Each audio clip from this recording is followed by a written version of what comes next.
कल यानी कि 9 जुलाई को एक बड़े सामाजिक और आर्थिक आंदोलन के तहत भारत बंद का जो है वो ऐलान किया गया है। ये बंद 10 केंद्रीय ट्रेड यूनियन ने मिलकर बुलाया है। इसमें कौन कौन है देख लीजिए।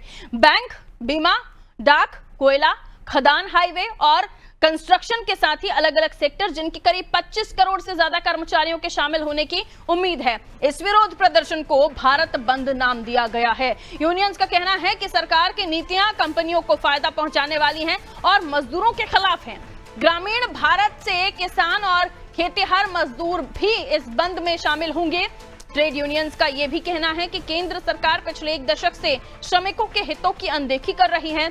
यूनियन का आरोप है कि सरकार द्वारा लागू किए गए 4 नए श्रम संहिताएं सामूहिक सौदेबाजी और हड़ताल के अधिकार को कमजोर करती हैं। इसके अलावा सार्वजनिक क्षेत्र के उद्यमों का निजीकरण, ठेका आधारित रोजगार में वृद्धि और बेरोजगारी जैसे मुद्दे ने इन हड़ताल को और भी जरूरी बना दिया है। इस हड़ताल से कई क्षेत्रों पर असर पड़ने वाला है। इनमें बैंकिंग और वित्तीय सेवाएं, डाक विभाग, कोयला खनन और कारखाने, राज्य परिवहन सेवाएं, सरकारी कार्यालय, ये तमाम शामिल हैं जिनमें काम करने वाले लोग हड़ताल पर बैठे होंगे। 9 जुलाई को स्कूल, कॉलेज, प्राइवेट ऑफिस खुले रहेंगे, लेकिन ये भी एक उम्मीद है। फिलहाल इसको लेकर कोई ऑथेंटिक लेटर नहीं जारी हुआ है। हालांकि परिवहन संबंधी समस्याओं के कारण कुछ क्षेत्रों में कामकाज प्रभावित हो सकता है। वहीं देशव्यापी रेलवे हड़ताल की कोई आधिकारिक घोषणा नहीं हुई है। हालांकि देश के कई हिस्से में बड़े पैमाने पर विरोध प्रदर्शन और सड़क जाम की आशंका जरूर है, जिससे कुछ क्षेत्रों में ट्रेन सेवाएं बाधित हो सकती हैं या उनमें देरी हो सकती है। तो 25 करोड़ से ज्यादा कर्मचारियों के शामिल होने की आशंका है। बैंक, बीमा, डाक, कोयला खदान, हाईवे और कंस्ट्रक्शन जैसे सेक्टर होंगे जो शामिल होंगे, जिन्होंने ये भारत बंद का आह्वान किया है। हालांकि रेलवे की तरफ से कोई आधिकारिक सूचना नहीं है। प्राइवेट स्कूल, कॉलेज जो हैं उनकी तरफ से कोई आधिकारिक सूचना नहीं है बंद की। और लेकिन उसके बावजूद भी ये जो कर्मचारी होंगे, इनकी संख्या होगी जो अलग अलग जगहों पर बंद की कोशिश करेंगे। विनोद हमारे सहयोगी हमारे साथ जुड़ रहे हैं, उनसे और भी हम जानकारी ले लेते हैं। विनोद, बंद का आह्वान किया है और तमाम ये जो संगठन है इनकी तरफ से मिलकर बंद का आह्वान किया जा रहा है। 25 करोड़ लोग होंगे जो इस बंद में शामिल होने वाले हैं, यानी जो उसको आगे बढ़ाएंगे।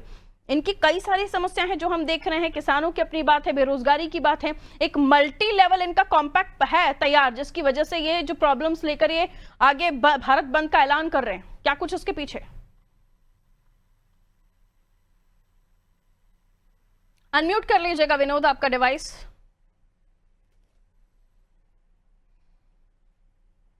विनोद, आवाज मिल रही है?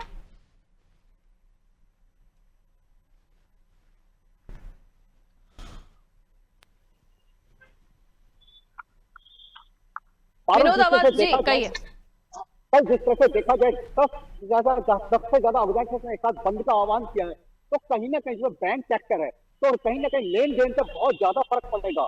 अगर बात की जाए सरकार की, जैसे अभी आपने कहा कि कई जगह बंद के आह्वान के साथ साथ में रोड जाम भी हो सकते हैं, ट्रांसपोर्टेशन भी फर्क पड़ेगा, तो कहीं ना कहीं फर्क तो पड़ना है। मगर 1 दशक से ज्यादा लगातार सरकार पर ये एलिगेशन भी लगाया जा रहा है कि सरकार कहीं ना कहीं श्रमिकों को, छोटे रोजगारों को और इन चीजों को नजरअंदाज कर रही है। इसका खामियाजा जो ये भुगतना पड़ सकता है। मगर बात की जाए जिस तरह से सरकार इसकी कमर भी कस चुकी है, जैसे अब दिल्ली की ही बात करें, दिल्ली में अगर हम बात करें बैंक सेक्टर बंद होते हैं तो जो बड़े बाजार हैं, बड़े लेन देन है, उन पर कहीं ना कहीं इसका प्रभाव पड़ेगा।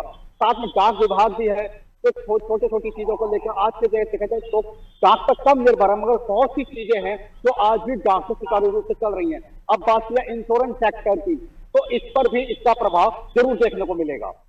दिल्ली रफ्तार का शहर है, ट्रांसपोर्टेशन पर कितना प्रभाव पड़ने वाला है? क्योंकि अगर रेलवे अगर नहीं रुकता है तो क्या मेट्रोज वहां पर उनके पहिए थमेंगे? अगर इस तरह की रोक हम ट्रांसपोर्टेशन पर देखें तो कहां कहां में रुकावट देखने को मिलेगी विनोद? अगर बात की जाए जिस तरह से दिल्ली ट्रांसपोर्टेशन की बात करें, डीटीसी की सभी बसें रोड पर पूरी तरह सुचारू रूप से चलाई जाएंगी। दिल्ली सरकार ने इसकी पूरी तरह से तैयारी कर ली है और कमर कस ली है। अगर बात की जाए मेट्रो की, तो मेट्रो की सभी लाइनें पूरी तरह से सुचारू रूप से चलेंगी और सभी मेट्रो स्टेशन पूरी तरह से चालू रहेंगे। लोकल ट्रांसपोर्टेशन पर बहुत ज्यादा कोई फर्क नहीं पड़ने वाला है। रेलवे को जरूर वो रोकने का ऐलान कर रहे हैं, लेकिन तब भी रेलवे की तरफ से कोई ऑथेंटिक बयान इस पर नहीं है। बहरहाल बहुत शुक्रिया जानकारी के लिए विनोद रस्तोगी, हमारे सहयोगी दिल्ली से हमारे साथ बने हुए थे। 25 करोड़ कर्मचारी होंगे जो सेवाएं बंद करके इस विरोध में शामिल होंगे। इन्होंने भारत बंद का आह्वान किया है। 9 जुलाई यानी कल का दिन जब भारत बंद का आह्वान इनकी तरफ से किया गया है। 10 केंद्रीय ट्रेड यूनियन होंगे जिनकी तरफ से ये भारत बंद बुलाया गया है। 10 केंद्रीय ट्रेड यूनियन, 25 करोड़ कर्मचारी।